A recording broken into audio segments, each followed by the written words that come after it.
ርዕሰ ሊቃነ ጳጳሳት ሌዮ 14ኛ ሊባኖስን ጎበኙ።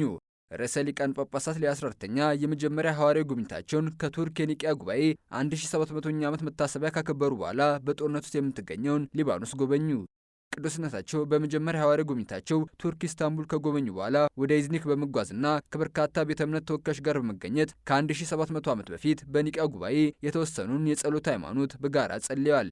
ቅዱስነታቸው በኒቅያ ጉባኤ 1700ኛ ዓመት መታሰቢያ ላይ ባደረጉት ንግግር ጉባኤው ሁላችን ኢየሱስ በግል ለእኛ ማን እንደሆነ እንድንጠይቅ ይጋብዘናል በማለት ጥያቄው ለክርስቲያኖች ሁሉ ጠቃሚ መሆኑን ገልጸዋል።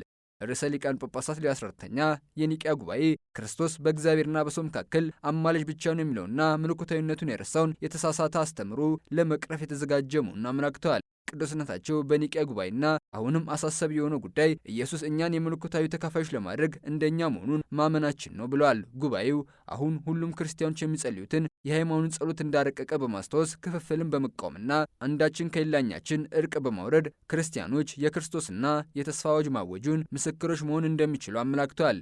ቅዱስነታቸው ዓለም እንደዚህ በተከፋፈለበት ወቅት የክርስቲያኖች አንድ መሆን አስፈላጊነትን በመጠቆም ሰዎች ያለ ብሔር፣ አገር፣ ሃይማኖትና አመለካከት መብቶቻቸው እንዲከበሩ ጥሪያቸውን አቅርበዋል። ቅዱስነታቸው ከቱርክ ቀጥሎ ወደ ሊባኖስ ሐዋርያዊ ጉብኝታቸውን ሲያደርጉ በአገሪቱ ከሚገኙት የቀርሜሎስ ገዳም ደናግል ጋር ተገናኝተዋል።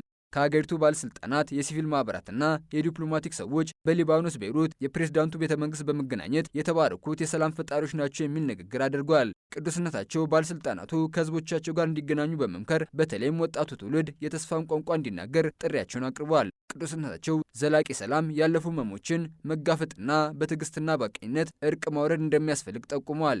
ቅዱስነታቸው ሰላም የመሪዎችና የተቋማትን ጥረት ይፈልጋል፣ ባለመስማማት ውስጥ የሚደረግ ውይይትም ወደ እርቅ ይመራል ሲሉ ተናግረዋል። ርዕሰ ሊቃነ ጳጳሳት ሌዮ 14ኛ ከቱርክ ጀምሮ እስከ ሊባኖስ በነበራቸው ሐዋርያዊ ጉብኝት ከበርካታ ቤተ እምነት መሪዎች ጋርና ከካቶሊክ ቤተ ክርስቲያን ብፁዓን ጳጳሳት፣ ደናግልና ምዕመናን ጋር እንዲሁም መገናኘታቸውን ቫቲካን ኒውስ ዘግቧል።